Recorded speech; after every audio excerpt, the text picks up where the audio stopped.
Dillon Gabriel, the odd man out in the Browns quarterback room. Alcorn State coach Leroy Frederick joins the show to answer that question, as well as to discuss Bill Belichick's interview with North Carolina on Sports Center here that just went down at the ACC spring meetings here. But you guys are going to have to wait till the second half of the show for that. Right out the gate, Jay Fitzgerald joins the show to talk all things TCU football, ironically, including their opening matchup versus Bill Belichick and the Tar Heels, TCU starting quarterback Josh Hoover's potential for TCU this season, and much more. Join us as we are live and here on Bailey Price Media Live. I can't thank you all enough for tuning in. It's going to be a great show. We'll see you on the other side. Welcome back to another edition of Bailey Price Media Live. Bailey Price Media Live.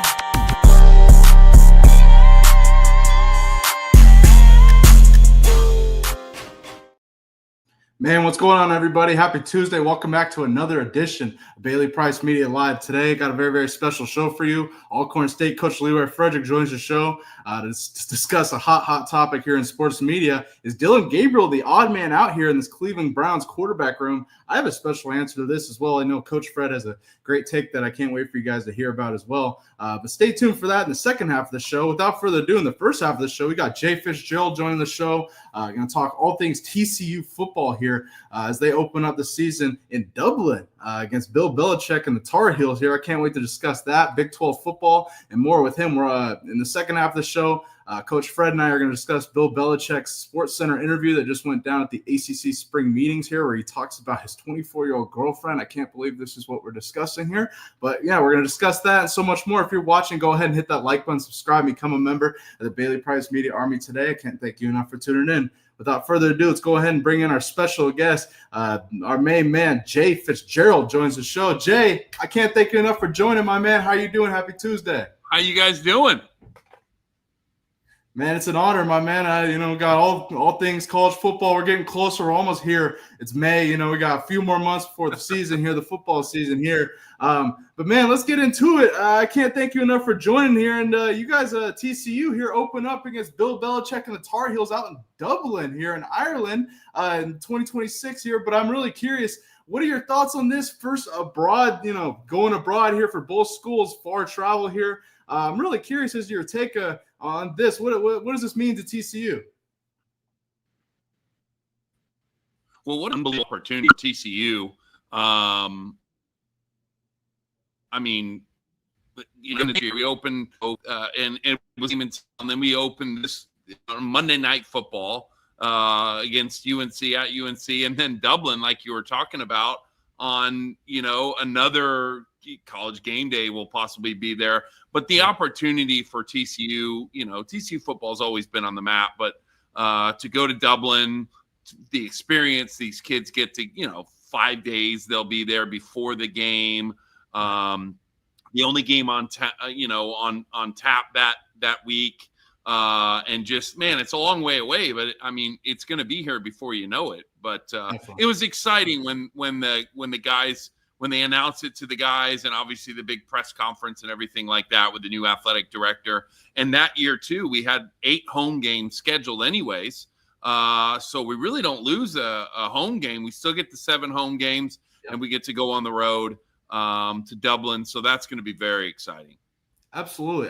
And let me ask you, I know you don't have any direct affiliation, but seeing Bill Belichick a head coach in college football, what was your reaction seeing that, this offseason here? Do you like the potential of that? What are your thoughts on the situation? Well, I do. And obviously there's more news with Bill Belichick. I read something today, like, will he even make it another month? This and that. But again, he's the GOAT of coaching, right? The new college athletics changes every 5 seconds. But I think he's handled it right, hiring a GM. He obviously knows football. Why wouldn't you want to play for this guy, right? I mean, he's treating it like an NFL team. And if these kids want to get that level, which all of them do, specifically here at TCU and everywhere around the country, no matter where they're playing. Why wouldn't you want to play for a guy like that in UNC and the Tar Heels and the traditions that go along with that school? But it's exciting to open up with that. It's going to be the only, I believe, Monday Night Football. It's going to be the only game on tap, that's on tap that day. But it's exciting. It just adds. It's like when we opened with Dion. This is even better. Absolutely. And I cover the Colorado Buffaloes with an alumni named Matt McChesney. And you're quite the comparison. We're going to talk about the Big 12 Conference as a whole in a little bit. Let me ask you, with Frogs Today, you're the producer and director of that. You guys had a chance to interview TCU's head coach Sonny Dykes here. And let me just ask you your biggest takeaways from conducting that interview. And what are his takeaways from spring ball here as we get closer to the season? Obviously, coming off a strong season this past year, and I think the Big 12 is wide open for any team here. But what are your thoughts? Go ahead. Well, yeah, and we're fortunate at Frogs Today to be able to do to produce his show, State of the Frogs, with Sonny Dykes. We do it once a week, and during the season, and then we were able to get in the spring. Here we're kind of waiting for the weight room to open, the new weight room that they had, so we can do that spring edition. Frogs, because we do the other head coaches too, the other sports. But just the overall takeaway from Coach Dykes is he's really excited, starting with the momentum that they had the end of the fall. Right, I think it's 7 of the last 9 games they won, the bowl game, draft day, spring ball, the competitiveness.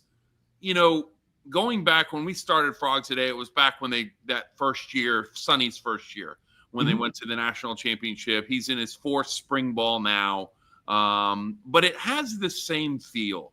The excitement around the program, the momentum, the competitiveness of the guys, 20 freshmen that should be preparing for prom are just kind of finished spring ball. Usually it's like who was better, the offense or the defensive side of the ball. They were both really good. Second year of Andy Avalos on the defensive side, third year with Kendall Briles on the offensive side. Sonny's just really excited about the growth of the team. Escaped spring ball with relatively no injuries that are going to really take kids out of the fall. But the maturity of the kids, the athleticism, the diversity in the different position groups that they have, the new coaches that he brought in, the new facilities that are being built. It's just there's an excitement around it, and ultimately it was just like the competitiveness of the guys fighting for the spots every single day, and for those 15 days of practice were huge. And running the ball is a big thing for them. And they came into the spring, wanting to work on that. They're very deep in that position group, brought in some experience. They got the talent, but they didn't have the experience. So really it's, they're good up front. I could go on and on, but they've got a lot of momentum right now coming out of the season, coming out of the spring, and they're really looking forward to fall ball. Absolutely. And you mentioned how, this, feeling of spring ball here is the same kind of a feeling as the national championship run. I want to highlight and talk about the quarterback position. You guys got a hell of a player in Josh Hoover. And I want to ask you about his potential going into the season. I think a different player than the quarterback you guys had in the run, Max Dugan. But nonetheless, do you think he has that same type of mentality at that quarterback position? What are your thoughts on Hoover's potential this season?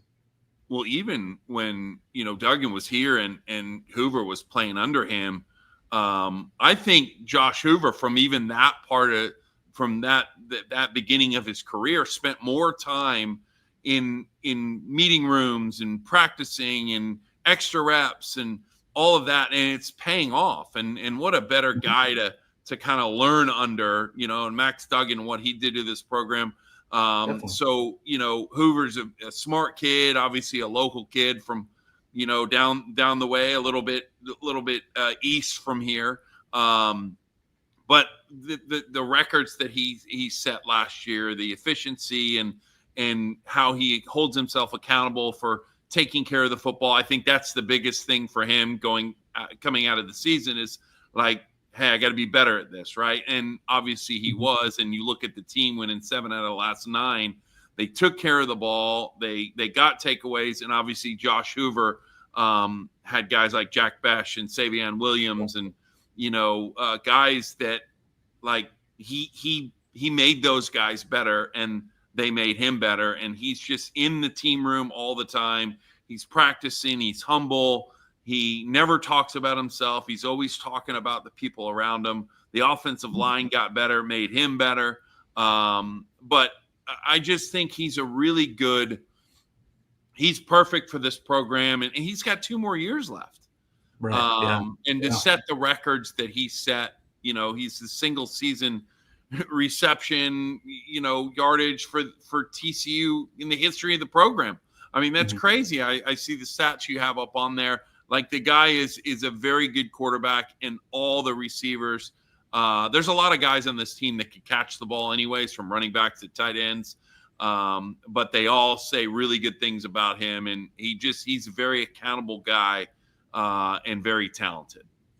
Definitely. I look forward to watching him and covering him going into the season in the Big 12. I got to ask you a question on Josh Hoover here. I don't know if you can answer this or if this is true or not, but earlier this offseason, stemming from the Nico Imaliava situation, I don't know if this is true. Reports came out that Tennessee reportedly tried to poach Josh Hoover from TCU. Do you know if this is true at all? Do you have any truth or false about this, or can you even comment on this at all? Yeah, do we know if any of this stuff is true? I mean, the NIL and everything like that. I mean, Josh Hoover has made it very clear.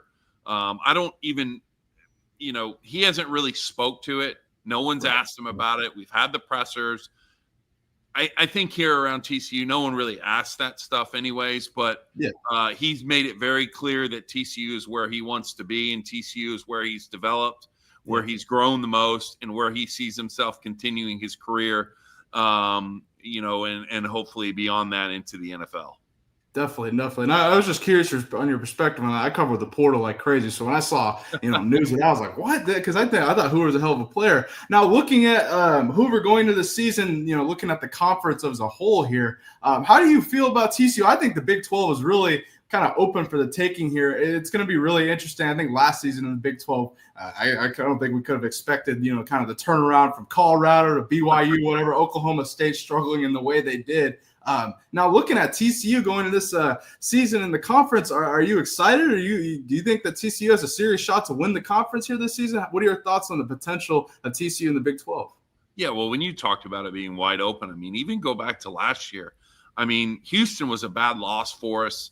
But if we would have beat Baylor on that walk-off kickoff, field goal, like we were talking about Big 12 opportunities. I mean, from the very last weekend, we were talking about the possibility of getting into the Big 12 tournament or Big 12 championship game.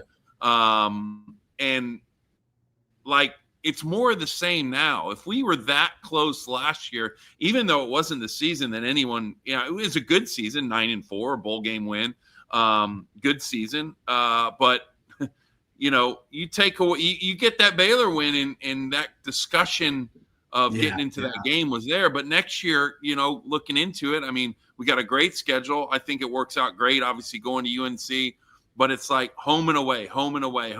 So I think that really helps as well. You're not on the road too much.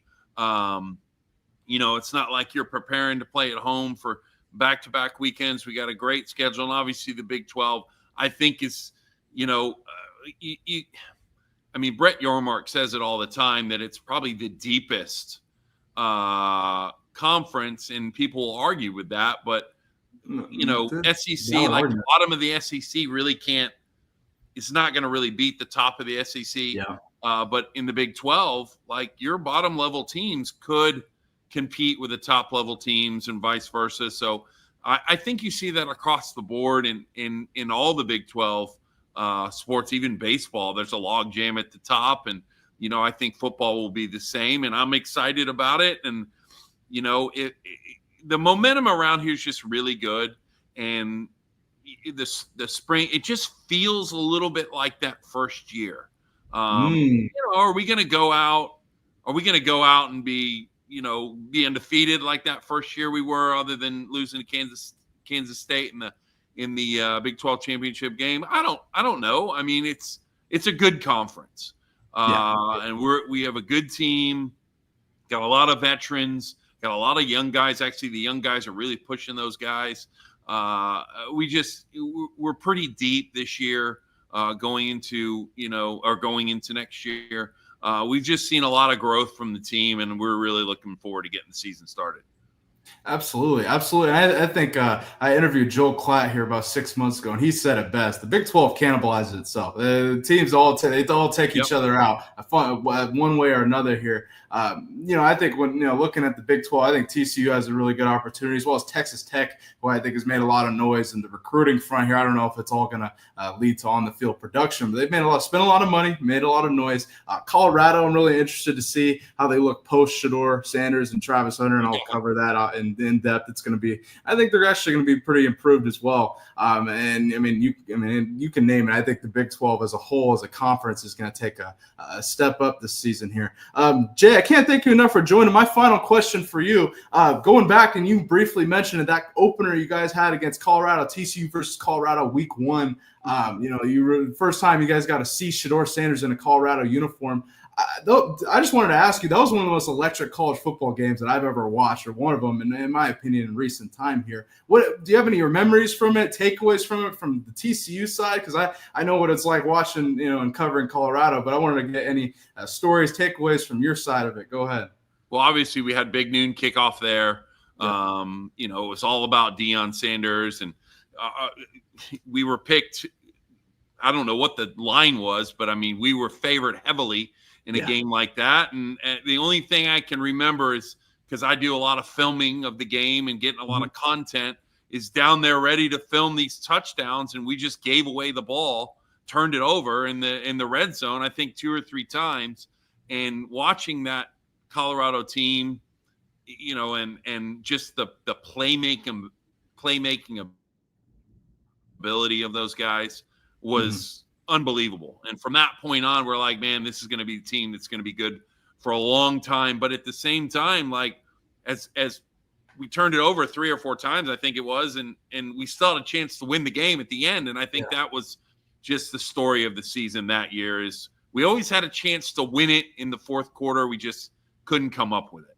Absolutely. I appreciate your perspective, and I was really curious, coming from somebody on TCU, so I just got to get your perspective on it a little bit. And let me ask you, and Shedeur Sanders and the Cleveland Browns here, he's he drafted in the 5th round. I don't think very many people expected him to fall that much, but now he lands in a 4 quarterback room here as they all battle it out. Seemingly, I think it's Joe Flacco's job to lose here. But what were your thoughts on seeing Shedeur Sanders fall that far in the draft? Is that something that surprised you? Did you expect it maybe? I mean,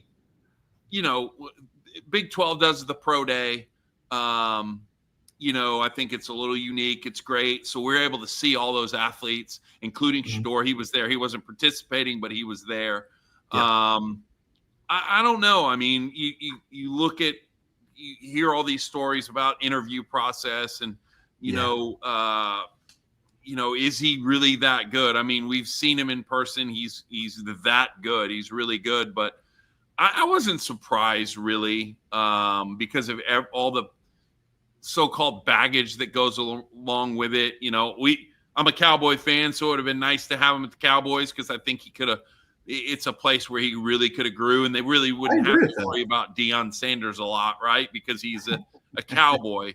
But I just think there was just a lot of baggage. But he's in a great place to grow, for sure, with the quarterbacks that they have in that program. No, 100%. And Jay, I agree with you on that Cowboys tag. I was one of the few people in media, I believe, that said I was screaming Cowboys or Rams, because I wanted Shedeur to go and sit behind a quarterback and develop. Luckily, now in Cleveland here, I think Joe Flacco is just that guy to really help mentor Shedeur Sanders and help him develop in Kevin Stefanski's system.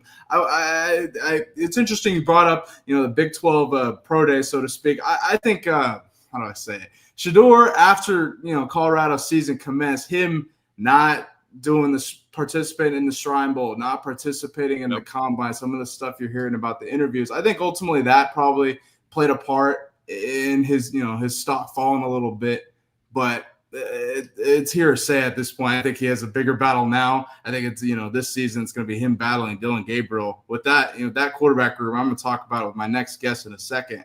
I mean, it's going to be really interesting, but I really think Kenny Pickett is the odd man out from that one versus Dillon Gabriel, as the thumbnail says. But it's going to be interesting. I think he's in a good situation, though, where he can be developed and coached. That's my biggest thing. Hopefully he will be developed and coached. So, yeah. I mean, if he, egos aside, he could be a good NFL player. No, I definitely think so. And, I think him being coached by his dad for so long, plays a part in it. But if he can go, if, Flacco can mentor him, if he, just decides, what, I'm going to go to work, I'm going to go all in on football, put the stuff off the field stuff to the side. And I'm a Shedeur guy, but I'm also real like, hey, maybe we shouldn't be making songs right now. Maybe we should be going all in on the field. You know what I'm saying? It's just, I think now, we're starting to see that and stuff. And I'm really excited about his potential in Cleveland here, in the future. I don't think he's going to play this season, but I think he's going to battle it out and eventually prevail. You know what I mean? But Jay, awesome. It's been an absolute honor having you on the show today. I know you're a busy man on this beautiful Tuesday, but I'll let you go. I can't thank you enough for joining, my man. I appreciate you, and I'd love to have you on again soon. Awesome. Anytime, man. Thank you very much. Absolutely, man. Have a great Tuesday. Shout out to the main man, Jay Fitzgerald, for joining the show, giving us that insight on TCU football, things TCU football here. As we get close to the season, we're almost there, folks. I can't wait to, as we get close to the season here. But shout out to Jay Fitzgerald for joining the show, giving, some takeaways from TCU spring ball, including his media thing, Frogs Today, sitting down with Sonny Dykes and his show. Getting the takeaways from TCU spring ball here. As we wait for Alcorn State coach Leroy Frederick to join here in the second half of the show, we got a lot to talk about, folks. I can't wait. Bill Belichick decided to sit down with SportsCenter and discuss his relationship with his girlfriend, 24-year-old Jordan Hudson. He sat down and said that she does not affect UNC Tar Heels football, and she does not play any part in that. So we're going to discuss that with Coach Fred. I'm going to break down with Coach Fred why I believe Shilo Sanders and the Bucs, that's a great fit for him. I really think it's a great fit for him down in Tampa Bay. I'm going to discuss why. I'm also going to discuss who's the odd man out in the Cleveland quarterback room. Is it Dillon Gabriel or is it somebody else? Stay tuned and find out the answer to that. We're also going to discuss Colorado signing Maryland offensive tackle Andre Roye in the transfer portal. If you're watching, folks, go ahead and hit that like button, subscribe, become a member. This has been a great first half of the show so far. Man, I can't wait to discuss the second half of the show with Coach Fred here. We're going to go ahead and take a brief commercial break. On the other side, Coach Leroy Frederick joins, and can't wait for that second half of the show. I'll see you guys in a second. And, man, I can't thank you guys all enough for tuning in. Peace.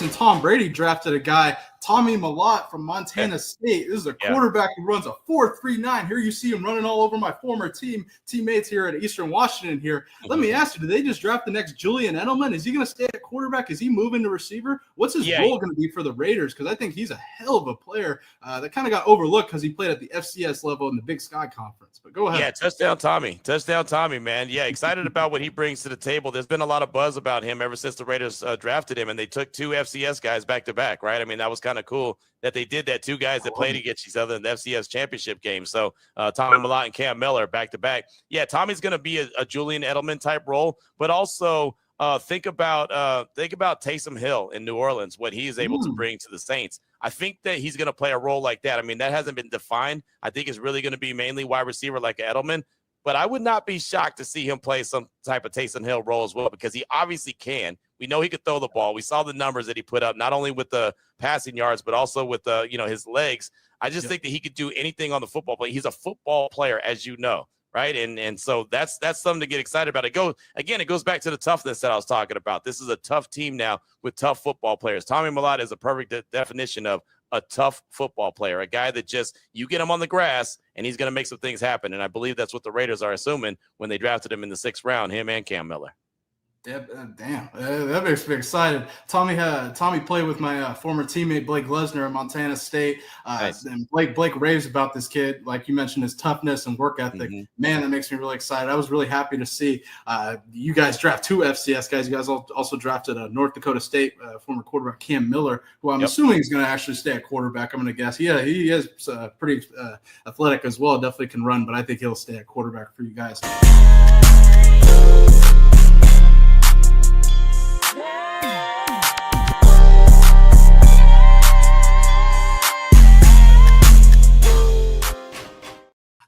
Going on? Welcome back to the second half of the show. Can't thank you all enough for tuning in. It's been a great show here. In the first half of the show on Tuesday here, we got main man Jay Fitzgerald who joins the show. In the first half of the show, we talked all things TCU football here, Big 12 football here. Him and his corporation, so to speak, Frogs Today, interviewed Sonny Dykes here and got their takeaways from spring practice here, and we discussed that with Jay. We also discussed Shedeur Sanders, that infamous opening game TCU in Colorado about a year and a half ago now, and we also discussed TCU opening up in Ireland next season, and they're opening this season against Bill Belichick and the Tar Heels.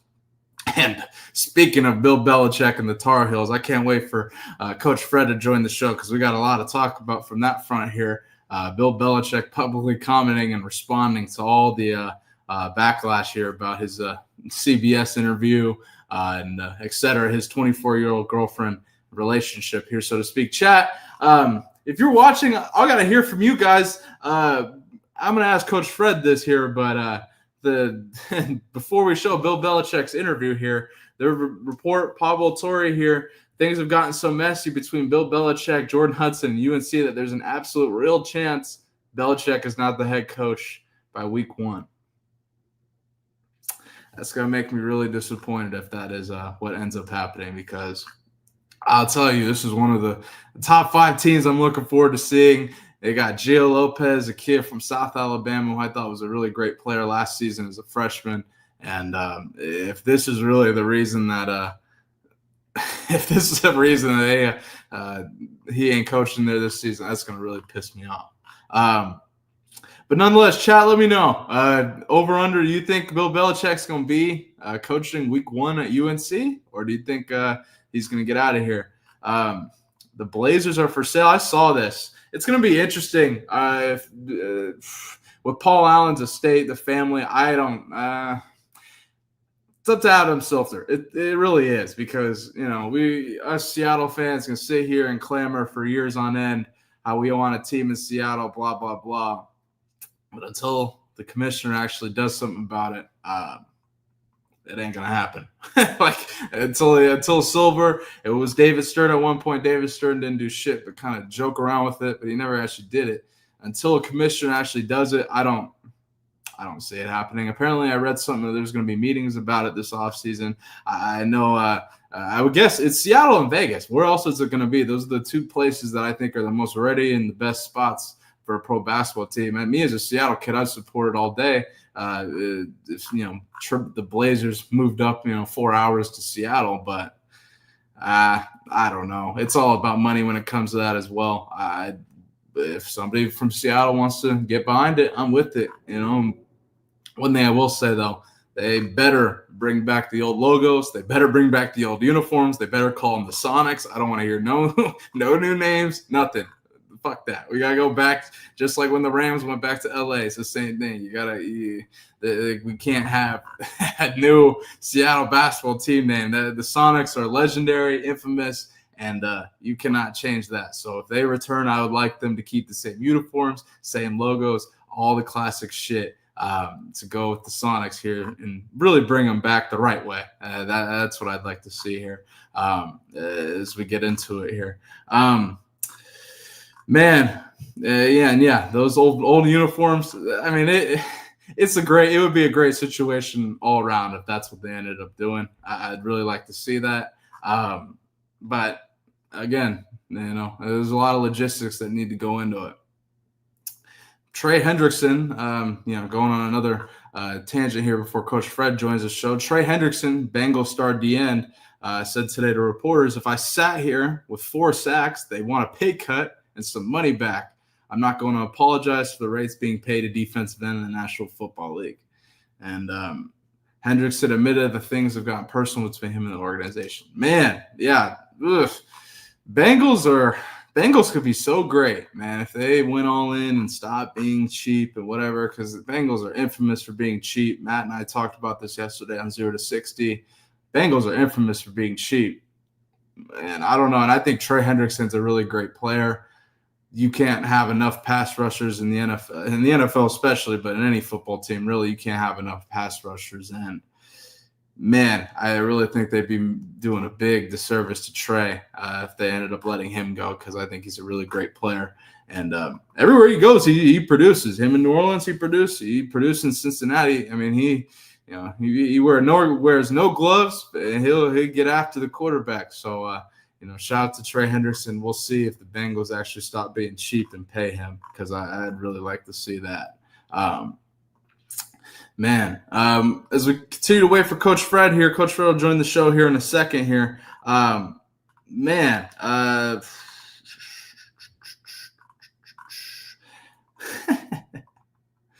better not let this happen, folks. I'm telling you right now. This is going to be the first topic Coach Fred and I discuss, because they better not let this happen. That's going to really drive me up a wall. I think Block Bully gets, Big Chidozie. Yeah, I think he should. Now, he's a bit undersized for a nose tackle, especially in the NFL. Now, I'm not saying that that's a deterrent or a knock on his player by any means at all. I don't think that's a knock on him at all. I think he's a great player. Now, will he get slighted because of his size?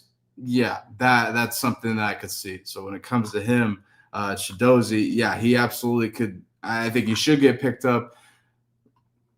It's very possible he gets slighted because of his size. Either way, UFL practice squad, he's going to work his way up either way. So, I expect him to continue playing, but that's what he's got against him. Now, as a defensive tackle, shout out to my boy Big Smitty over on the Coach JB show. He'll tell you best. Being a smaller D tackle gives you a lot of leverage against a bigger offensive lineman. That's why Aaron Donald was so damn successful for so long. Being a smaller defensive tackle really allows you as a defensive lineman to get in bigger offensive linemen's pads, get under them, and make an impact here. So that's what Chidozie does best. But do I expect him to get picked up? I expect him to get an opportunity, and he'll go through the process and potentially come out on top here. And I'm going to discuss also Shilo Sanders with the Bucs here. I think that's a great situation for Shiloh, playing for Todd Bowles and stuff. That's a team that I really, Shiloh is not the most prototypical safety when it comes to, NFL safeties by any means. He's like Jamal Adams almost. But Tampa Bay does have a history of developing guys just like him. And I'm going to discuss that with Coach Fred, because I think the Bucs are a great situation for Shiloh here. And shout out to Cameron Silman Craig. I saw he's with the Jags now, wearing 32. Shout out to Cameron. Will Shepard, unfortunately, didn't pass his physical, so he didn't get brought on to Tampa Bay. That's kind of unfortunate. I was kind of sad to see that. Hopefully he can get healthy and get another opportunity here as we go into it. Because I thought Will Shepard, Colorado was loaded at wide receiver last season. I thought he was obviously one of the best, and so I like to see that.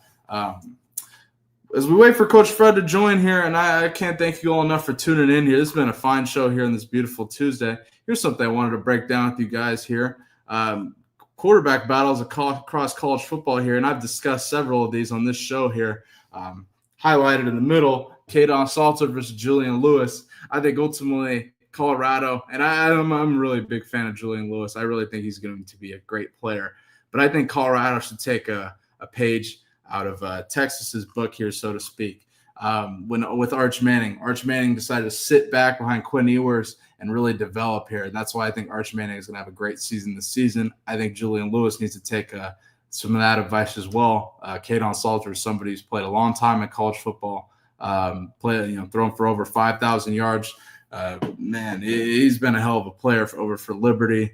I believe they played in the Fiesta Bowl a few years ago against Oregon, I want to say, if that's right off the top of my head. But he's played a long time. He's played some big-time football. So I think when it comes to Colorado's standpoint, I've talked about this on this show with Phil Dukes plenty of times. I think Shedeur Sanders is that guy. Now, do you expect to? I expect them to see some flashes of Julian, using him kind of in the way Texas used Arch Manning. I don't know if Julian's as much of a runner as Arch was by any means, but Colorado and Pat Shurmur can get creative on the offensive side because I think Julian's definitely talented enough to get a play here and there. But when it comes down to it, it's going to be interesting because I think ultimately Shedeur Sanders is that guy. Now, looking at Alabama, I was really surprised that Austin Mack wasn't going to get some more burn when it comes to this. I'm hearing a lot of noise about Ty Simpson, how it's Ty Simpson's job to lose here. I thought Austin Mack being with Kalen DeBoer over at Washington, having that history, you would think that Austin Mack would be that guy. It's going to be interesting. You got the 5-star kid Keelan Russell. Even with that, I don't expect Kalen DeBoer to play a young guy. As great as the kid is, I think that kid's gonna be a hell of a player, but I don't expect DeBoer to be playing a young guy. Syracuse's quarterback battle is going to be really interesting here. Syracuse and Fran Brown, they just elect to use transfer portal only, and they found success with it last year. I don't know how big I am on either of these guys, but that's something to watch here. Tennessee is in a tough position here with their quarterback battle. I think Tennessee doesn't win. I think Vanderbilt wins more games than Tennessee. And we'll discuss that more later on. But without further ado, our special guest here, and I can't thank him enough for joining. I know he's a busy man out on the road getting in here. But shout out to the main man, Alcorn State Assistant Head Coach, Coach Leroy Frederick joins the show. Coach Fred, what up? Happy Tuesday, my man. Same to you, Bailey. Same to you, baby. How you doing? Man, it's great, man. It's been a great show so far here on this beautiful Tuesday. Talked about all different kinds of topics here. TCU football, we had the main man, Jay Fitzgerald, joining earlier here. Great. All things TCU football, a little bit of Colorado, and a little bit, NFL stuff as well. But Coach Fred, man, we got a lot to talk about here on the second half of the show. And you know what? Let's waste no further time and discuss the topic of the hour here. So after all the noise with Bill Belichick and his 24-year-old girlfriend, Jordan Hudson, Bill Belichick spoke to SportsCenter today at the ACC spring meetings here and talks about how Jordan Hudson has no effect on UNC Tar Heels football. Take a listen. I know that you're aware that your relationship with Jordan Hudson has been a headline over the last few months. And all of the specifics aside, because a lot has come out in the last couple of days, how do you think that impacts your ability to coach this football team, if at all? Yeah, that's, really off to the side. It's a personal relationship, and she doesn't have anything to do with UNC football. I'm excited to be back in the coaches' meetings and getting ready for, June, and then August when we get to training camp. So June will be a big recruiting month for us, and then August we'll start getting ready for the season. Coach Fred, very expected answer from Coach Belichick here. Coach Fred, this comes as news. Pablo Torre here put out a story, and he's done a hell of a job on the reporting aspect of this, Jordan Hudson, Bill Belichick story here. But he put out a story saying things have gotten so messy between Bill Belichick, Jordan Hudson, and UNC that there's an absolute real chance Bill Belichick is not the head coach by the time week 1 rolls around. Coach Fred, this would really disappoint me. This is one of the teams that I'm really excited to see. I don't really take too much away from the 24-year-old girlfriend. I just want to see him coaching the Tar Heels. But Coach Fred, what are your thoughts on Bill's comments on SportsCenter here today, and then this whole situation here? Go ahead. That comment was as bland as white rice, no butter, no salt, pepper. That was, keeping it as bland as she told him to keep it. That's exactly what he did. Because you're not going to tell me she's not there where he is. And then I would be so disappointed because I know you're really excited about this. So I would be very disappointed for you if he doesn't make it to the season. But I would have to say there's zero chance that he doesn't make it to the season.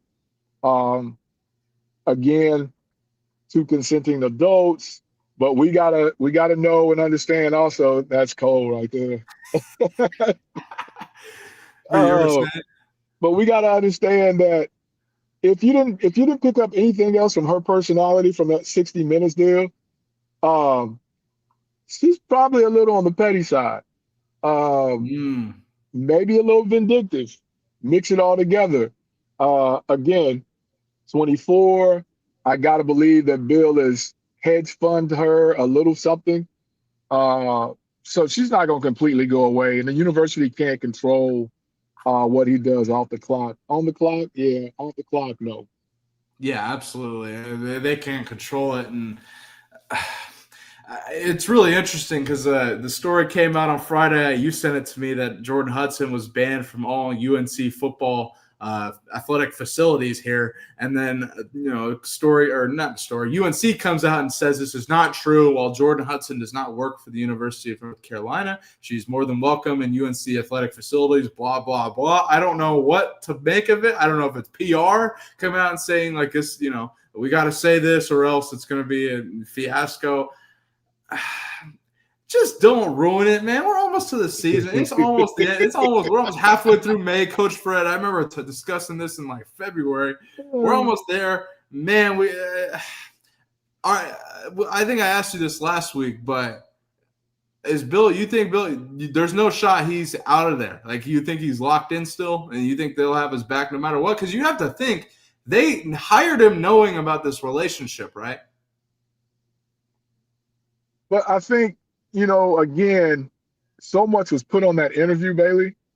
And then I'm sure that people that have dealt with them within the university, I'm sure that's not the first time she's ever been snappy with somebody when they were together. So I got to believe somebody within the university, it's only right that the secretary, the old lady who's been there through Mac Brown, the head coach before him, it's only right that she asks, oh, where did you two meet? It's only right. So I'm sure there's been that type of response, not once, not twice, but a few times on that campus. And again, where there's smoke, there's fire. Believe none of what you hear and only half of what you see. So I got to believe somewhere in the middle, that statement is somewhat true about her being banned. But then I got to also think that maybe the ban word wasn't used. Maybe Bill was, asked that until it dies down after the interview, can we kind of keep that low key? We don't want to bring that type of publicity to the university. Yeah, definitely. As you said. I don't think the university, when Bill told them about this, could have expected this. Like, couldn't have expected the media fiasco. And this isn't like, we're not even close to the season, Fred. Like, we're still there's a long way. The school year technically hasn't ended yet. Yeah, like, oh, Lord, man, I don't know. Bill Belichick responding to all the heat here on SportsCenter. When I saw this morning that, UNC put out, Bill Belichick's going to be interviewing at the ACC spring meetings. And I'm like, I know what they asked Dion. I know what they asked all these other coaches. They're going to, he's going to get asked that. He's going to respond to it. So he comes out and responds, says she has nothing to do with UNC Tar Heels football. It's personal, it's private, blah, blah, blah. Let me ask you this. In your humble opinion, do you think Bill was told to leave her in the room? Ooh. Because you're not going to tell me she's not there. You're talking about here. Yeah. I'd like to know where I don't know if she's there. That's something I really want to know. Like, did he tell her not to go to the ACC spring meetings? Like, why would she need to be there is my question. If it's to control the narrative, B. What do you mean? Control the narrative. To control the narrative. What do you mean? Why would she be there? Why would she need to be there? Bill's there. From a football perspective, I don't know. I mean, Bill is there. Bill is there. And remember, they've tried to spin this thing 3 different ways, right? His PR, his personal assistant. All right, you got us. This is my girlfriend. Yeah. So where are we at right now? Are we in the PR stage, girlfriend stage? Where are we at? You know what I mean? Yeah, she does it. She really does it all, Jordan Hudson here. And unless this goes bad, I can't knock it. Like, it's just, I don't know. I'm not going to sit here and take the angle JB's throwing at. Like, he's not – Bill didn't do anything wrong on, like, from a legal standpoint. It's just us morally can't process it. We can't process it. This is just what it is. Like, I don't – what are you going to do? Like, they don't take away the way I view from him as a coach by any means. But, nothing could have been worse than what happened with the host of Nightcap. Yeah. And this. Nothing could have been worse for Bill than that happening. Because the parallels are just too similar, you know what I mean? Other than a lawsuit. I mean, we're in the same ballpark, so to speak, Yeah, and the timing of it, like the timing of the Shannon Sharpe thing, couldn't have been worse. Couldn't have been worse. Exactly. Like, unbelievable. But nonetheless, Bill Belichick responds to all the heat, and I'm in due fashion, as you'd expect Bill to respond like. And please just, man, I gotta see this happen. For Bailey. Don't fuck this up here. Get to the season for Bailey. Get to the season for Bailey. They have the potential to really, make some noise here in the ACC, Coach. That's just me, though, Coach. But, man, Coach, let's move forward. I can't thank you enough for joining, man. I know you're busy out here on the road doing your thing in the recruiting front here, but we got a lot to talk about here. The thumbnail, so to speak, here says Dillon Gabriel. Is Dillon Gabriel the odd man out in the Cleveland Browns quarterback room? Coach Fred, this has been a trending topic here. We've discussed with Matt here yesterday. The Browns got four quarterbacks in the quarterback room here going right now. I think it's Joe Flacco's job to lose here. They traded Dorian Thompson-Robinson and a pick for Kenny Pickett this offseason. So they got Pickett in the room and then drafted Dillon Gabriel in the 3rd round and Shedeur Sanders in the 5th round. Now, let me ask you, Coach Fred, just your, initial reaction and assessment of it. Who is the odd man out of this quarterback room and why? And is there an odd man out? That could be another question. There's definitely an odd man out. I got to believe that Dillon's the odd man out unless he just comes out there and just flat out outplays him or whatever. Because let's just be honest, B, do they really want to deal with that media storm? Because there's no way all of them stay there. There's no way, right? There's no way.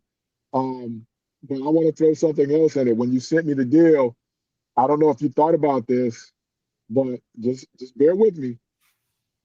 One of them is gone. Yeah. And here's why. Other than nobody's going to keep 4 quarterbacks. Here's why. New Orleans had a chance to get one of these guys, right? They went with my guy. Tyler Shook. Okay. Boom. David Carr walks away from 30.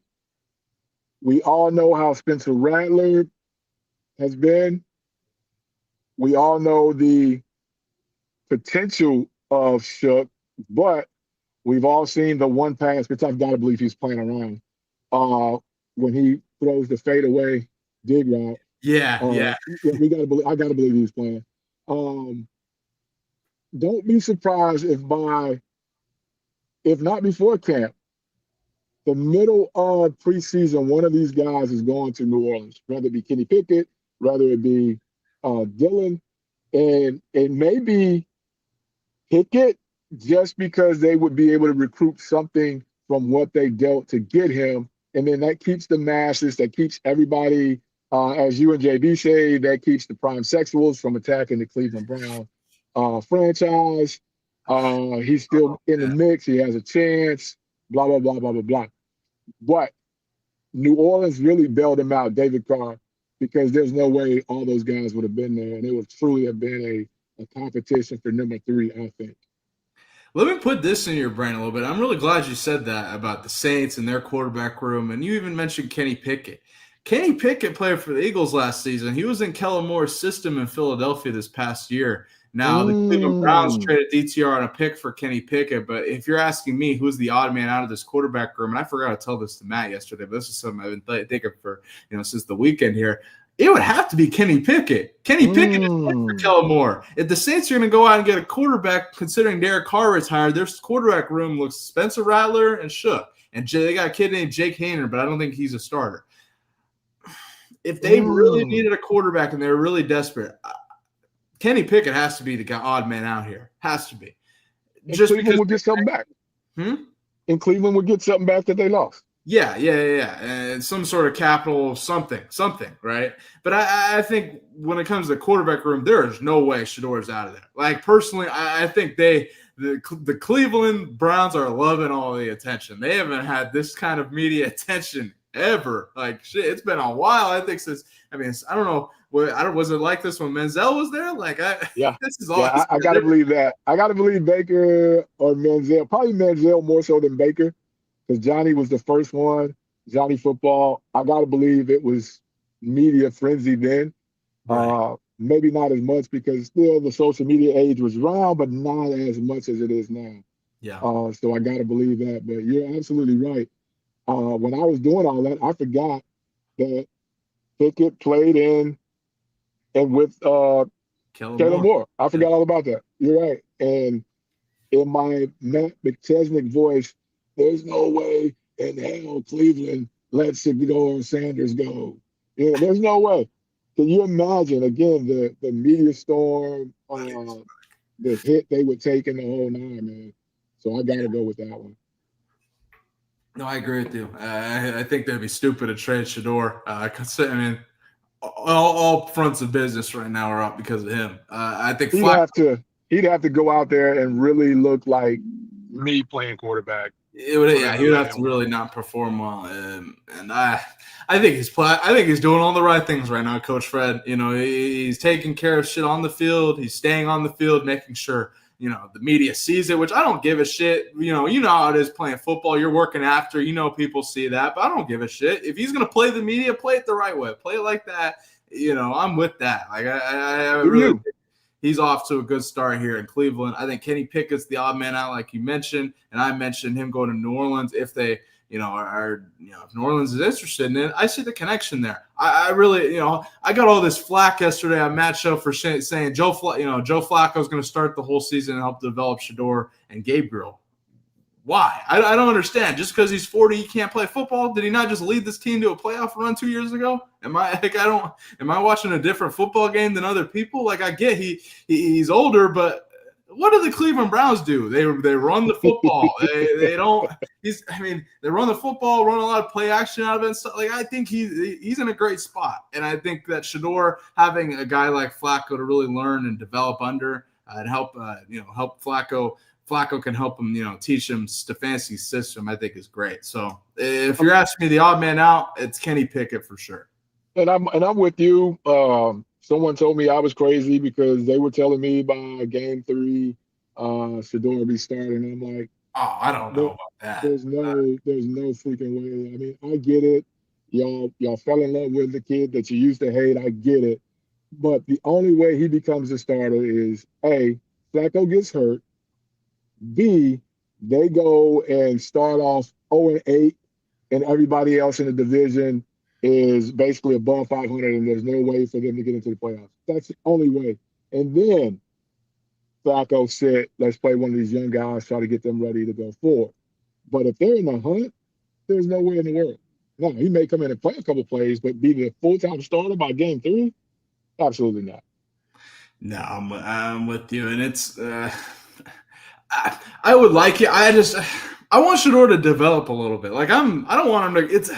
It's the Browns. Like, that's what people forget. Like, if Shedeur goes out there and plays game 3, what happens to all these quarterbacks? They moved on from Baker when he won him a playoff game for the first time in freaking forever. Like, I don't think people really. It's the Browns. Like, I really want them to be cautious, be patient, let Shedeur develop a little bit, mature. He coached out of some of the bad habits we saw last season, and then.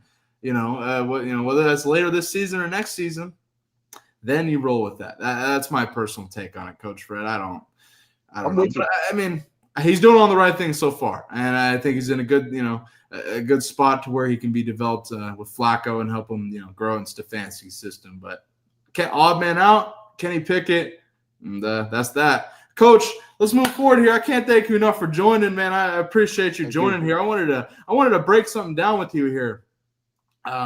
So Shiloh Sanders signed as an undrafted free agent with the Tampa Bay Buccaneers and participated in Bucs rookie minicamp here. And Coach Fred, I wanted to break down why I think the Buccaneers are a great spot for Shiloh Sanders. Now, when it comes to Shiloh, I think it's fair to say that he's an undrafted free agent. It's going to be a battle for him to make these rosters here. But nonetheless, I think him and Tampa Bay under Todd Bowles, I think is a great spot for him. Nonetheless, the Buccaneers safety room is definitely lighter, and Shiloh definitely has an opportunity to make the team if he plays his cards right and takes care of business on the field here. Another thing that I wanted to highlight, though, the Buccaneers, and when you look at Shiloh Sanders as a safety, I've heard this criticism a lot about Shiloh that he's not the prototypical NFL safety. It's like when you look at Jamal Adams and his type of hard hitting safeties. That's not really what the game is anymore. You don't see the Cam Chancellors and these bigger safeties in the game anymore. You don't typically see that. And Shiloh, I think, falls into that category.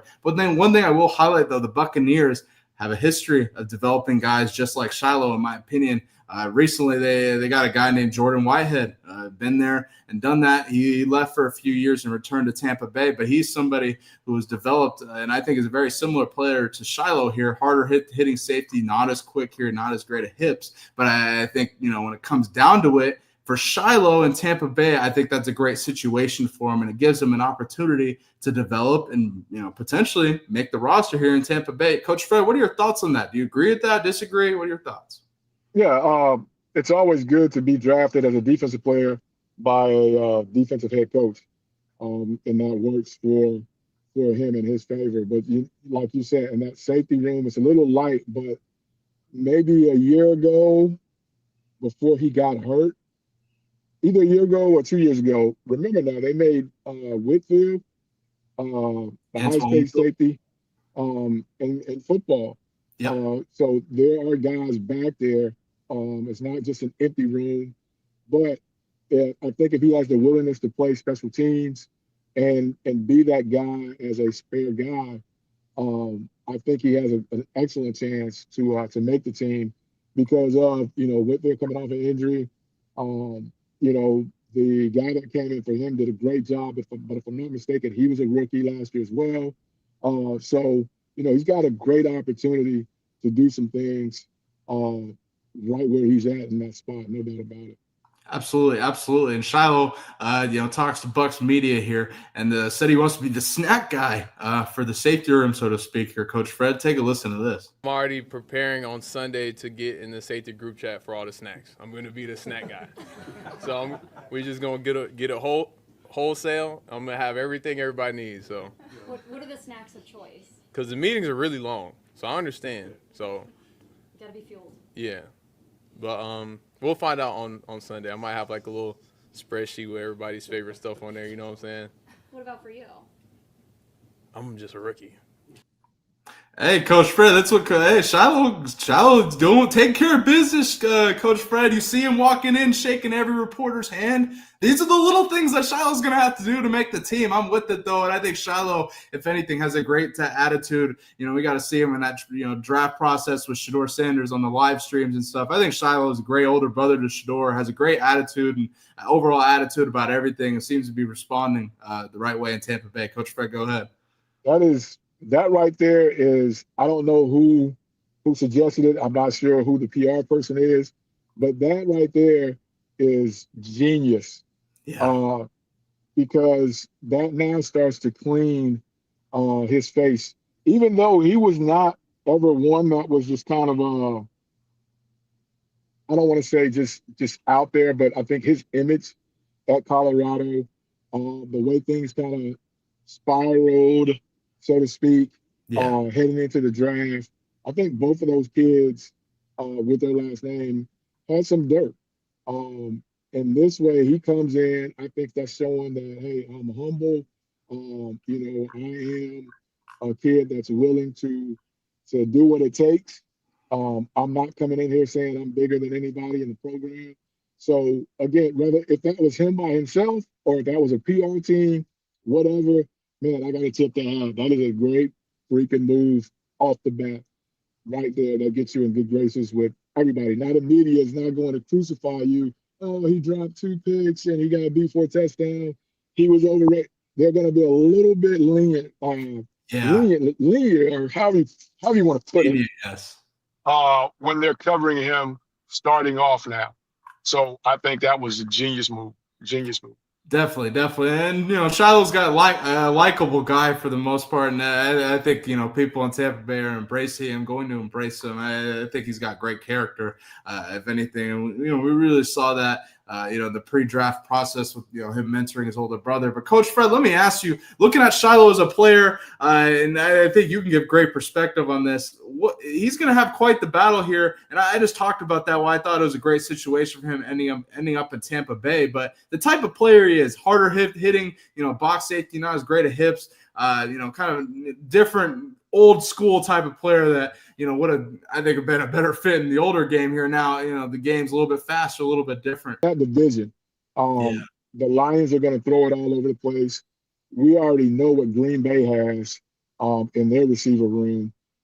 So the game is going to be a game of where he's got to catch up in the pass defense, and if he can get that fixed, along with the willingness to play special teams, I think he'll be all right.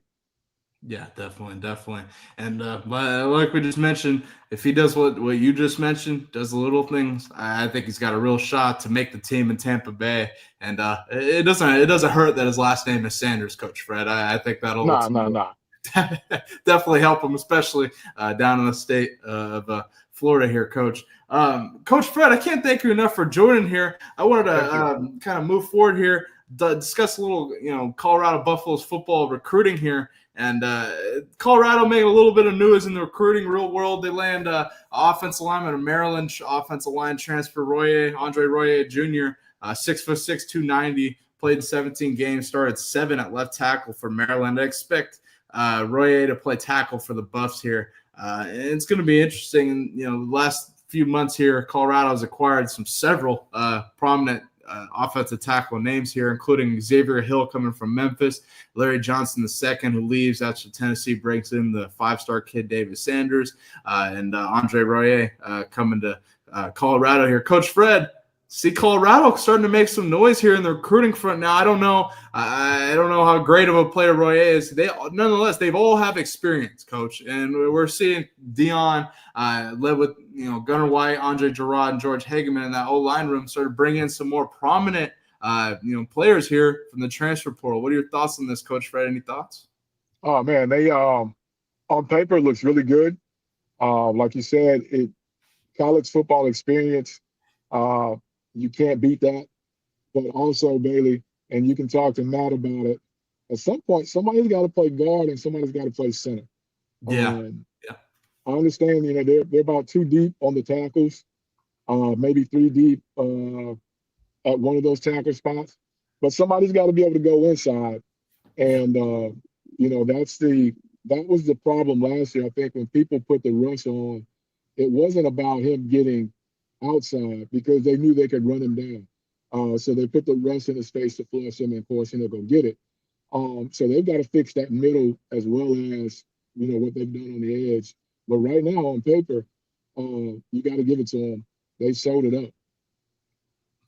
Definitely, Coach Fred. And this is something Matt and I have talked about extensively. Colorado ain't got no excuse to not run the ball. Like, they have to run the ball this season, Coach Fred, or else it's going to be an active choice to not run the ball.